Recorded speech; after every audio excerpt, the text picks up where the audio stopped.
sure that you will agree with me that these are extraordinary times. We have been at it since March and it is now November. Until when? Who knows? However, we cannot let this pandemic stop us.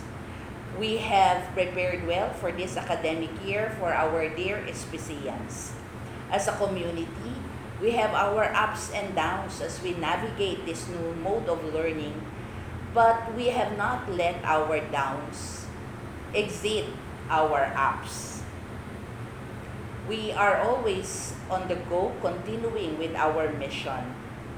Things we never thought we can do have been done and have brought us together, making us connected. We cannot promise you a perfect new normal, but we can assure you that we are not taking this sitting down. We are continuously finding ways to make learning fun and easy.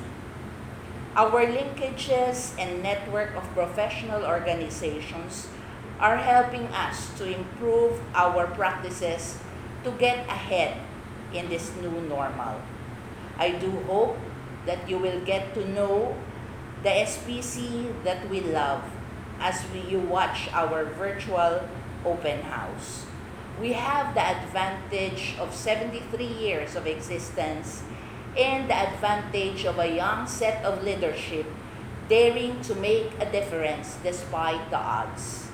Welcome to our virtual open house 2020 and hoping to see you next academic year.